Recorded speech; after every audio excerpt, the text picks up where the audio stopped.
Hello. Hi everybody. This is again another presentation from Dr. A. Parimala Gandhi. This is about again signals only. This is particularly operations on the signals. Okay. So the possible operations are the listed ones. That is signal addition, subtraction, signal multiplication, time shifting, amplitude scaling, time shifting and scaling, time reversal and shifting. Okay, these are all possible operations. Even for some of the operations I combine two different things together. Okay, so the first one is signal addition and subtraction. Okay. For to explaining about this concept, I have taken one example, that is x1 of t as 2t plus 3 and x2 of t as 4, which is a constant signal. So if we plot the graph for x1 of t, you just take the sample for 2 or 3 values for t to have the graph. When t is substituted as minus 1, so minus 2 plus 3 will make plus 1 at minus 1.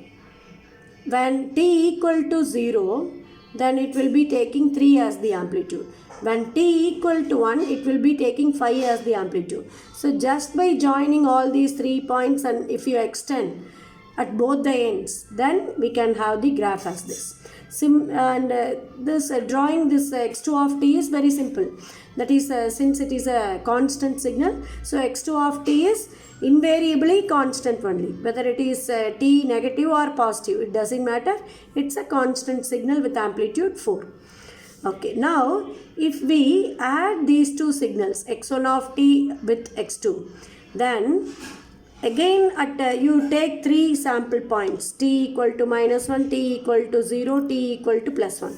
At those 3 points, consider x1 of t's amplitude and x2 of t's amplitude and add together, so that x1 of t is taking amplitude as 1 here at t equal to minus 1, and 4 at t equal to minus 1 when we consider x2 of t. So 4 plus 1 will make 5 at x equal to, at t equal to minus 1. And similarly add 3 plus 4 at t equal to 0, so that at origin it takes the resultant signal takes 7 as the amplitude. And similarly at 1 it takes amplitude as 5, it's 4, so its value is 9. So in that way you consider 2 or 3 values and join the points and extend at both the ends of this graph to have the complete graph of the signal, plot of the signal. So this is only resultant signal. Next is signal subtraction. Whereas the signal subtraction can also be done in the same way as that of addition, where I took that signal, resultant signal, as x4 of t, which is equal to x1 of t minus x2 of t. So again, if we take sample points, t equal to minus 1, t equal to 0 point, t equal to 1. So at t equal to minus 1, its amplitude is 1, its amplitude is 4. So 1 minus 4 will make minus 3 as amplitude. And at t equal to 0 sampling, so it will be 3, this is 4. So 3 minus 4 will make minus 1 at origin. Okay. And similarly at t equal to minus 1 and plus 1, if we calculate, we can have this graph as this. Anyway, if you refer these two graphs, then along with this x1 of t, all the 3 will be having same slope. You can observe that. Okay, so you need not worry about all these things. Just put the values, add or subtract accordingly. Okay, to have the resultant signal. This is only signal addition or subtraction. Clear? Okay. Next operation is signal multiplication. If we signal multiplication is the next topic.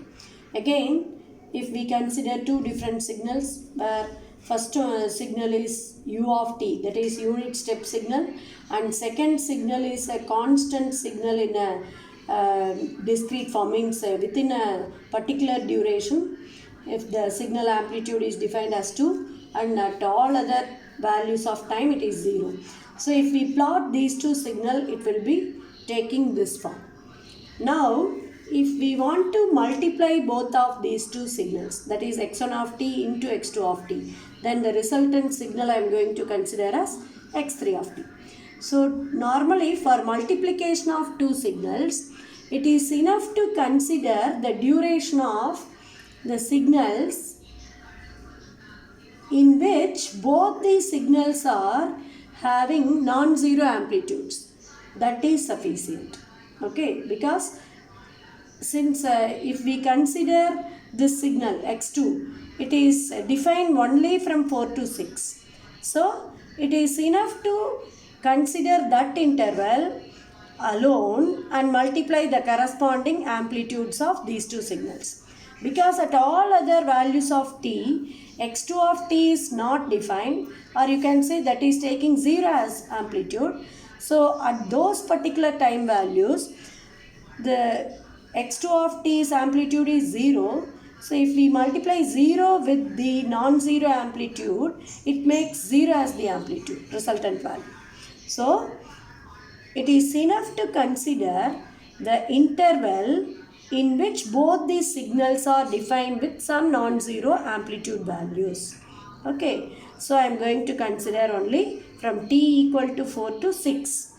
So within this interval, x2 of t's amplitude is 2, x1 of t's amplitude is 1. So in that interval alone, multiply their corresponding amplitudes, that is 2 into 1, which results in 2. So the resultant signal x3 of t will be having the resultant form as this. From 4 to 6, it is taking 2 as the amplitude. So in that way, we can have any particular signal's multiplication. Okay. So next is time shifting property. That is the signal which will be shifted along x-axis. That is only time shifting. Means with respect to time axis, if any shift is happening, that is called as time shifting. So any signal can be shifted either to right side or left side without changing its amplitude. That is only time shifting.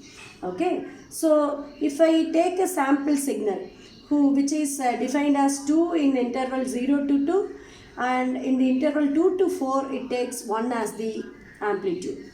So that is, its graph will be this. So from 0 to 2 it takes 2 amplitude, from 2 to 4 it takes 1 as the amplitude. Okay. Now if I consider the signal which is right shifted form of the signal, its notation will be x of t minus 3. Means x of t minus k. So as a sample value I put k as 3. So for example, if I want to draw x of t minus 3, whereas compared to this signal x of t minus 3 is right shifted form of this given signal. So whereas since it is given as t minus 3, the signal x of t is to be shifted to right side for 3 positions. Means instead of starting at 0, the signal is to start at t equal to 3 with the same definition. So the same amplitude set is considered from t equal to 3. That is the only difference. So what happens? So 0 to t it is taking 2 as amplitude. Instead of that it is defined with 2 from 3 to 5, and from 5 to 7 it is given with 1 as the amplitude. Okay. This right shifted signal, whereas all right shifted signals will be represented as x of t minus k. Okay. Next is left shifted form of the signal. So just reverse of this operation. What we have to do, the signal, original form of the signal is to be shifted to left side for the given amount. Means for this k number, k count. Which means instead of starting at 0, now we have to start the signal from minus 3 itself. Whereas this normally called as advanced signal, and this right shifted signal can also be called as delayed signal. Okay, so this advanced signal, which means it has to start at t equal to 0, but in advance it is started at t equal to minus 3. That is the meaning. So again, from minus 3 to minus 1 it is taking 2 as the amplitude, and from minus 1 to 1 it is taking 1 as the amplitude. Okay, so what we got is the original signal's left shifted form. Original signal left shifted form. Next signal operation is amplitude scaling. Whereas if x of t is equal to 2t from minus 1 to 1 and 0 elsewhere, then the signal will be taking this form. That is, at t equal to minus 1, its amplitude will be minus 2.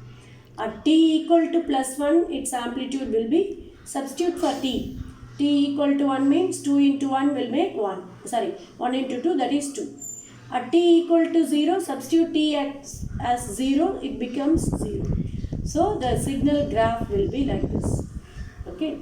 Now, if I am scaling the amplitude value, so from the name itself it is obvious that the amplitude value will get changed according to our multiplication parameter. So if I multiply the original signal x of t by 2, the amplitude will also get multiplied by 2, so that instead of minus 2 to plus 2, it is varying from minus 4 to plus 4. So its maximum and minimum values will get multiplied by this parameter 2. That is the difference. Again, if I go with another type of multiplication, if the scaling is done with some value which is lesser than 1, means 1 by 2 into x of t, what we will get? The amplitude will be divided by 2, or it will be multiplied by half. So the maximum and minimum amplitude values will become half of the original value. So instead of from minus 2 to minus 1 plus 2 variation, it will be varying from minus 1 to plus 1. That is the only difference. But in this operation, amplitude scaling, since there won't be any shifting with respect to x-axis, the signal is fixed from minus 1 to plus 1 only. In all these original form and multiplication with some greater parameter and with some lesser parameter, in all these cases, the signal location along x-axis is continuously from minus 1 to plus 1 only. Nothing is changed with respect to x-axis, whereas only y-axis parameter values will get changed according to our constant term. Clear? This is only amplitude scaling. Okay, next is time scaling property. So it will be obvious with this term that there will be some changes with respect to time. Means along x-axis there will be some changes. Okay. So what happens? X of t is the original form of the signal, and x of 2t is the time scaled form of the signal. Again, x of t by 2 is also time scaled form of the signal. Now the parameter t, time, is only multiplied with two values, 2 and 1 by 2. Okay. Whereas x of 2t will be the compressed form of the signal, whereas x of t by 2 is the expanded form of the signal. Where if my signal is x of t, again I am going to take the same sample signal, that is defined as 2t within minus 1 and plus 1 and 0 otherwise, same signal. So for the generation of x of 2t, if you refer this signal, there won't be any changes with respect to amplitude, but with respect to its time limits, where this signal is defined from minus 1 to plus 1. So what we have to do is, both of its ending points, minus 1 and plus 1, should be divided by the parameter which is available along with this t. Okay, which means the signal limits are minus 1 and plus 1 along t, the time axis, So if we divide by the factor 2, it will be from minus 0.5 to plus 0.5. But the amplitude will not be changed. So it is again showing the variations from minus 2 to plus 2. But this change is happening within half of its time limit, from minus 0.5 to plus 0.5. So compared to this signal, it is compressed form of the signal, crushed form of the signal. Okay, that's why it is shown. Next is expanded form of the signal. So what I told, whatever is the parameter which is available with this t, here t is multiplied with the parameter 1 by 2. So divide the limits of t of the original form of the signal by the given parameter, that is 1 by 2. So minus 1 divided by 1 by 2 will be minus 2. Plus 1 divided by 1 by 2 will make plus 2. So now the signal is taking the form from minus 2 to plus 2, but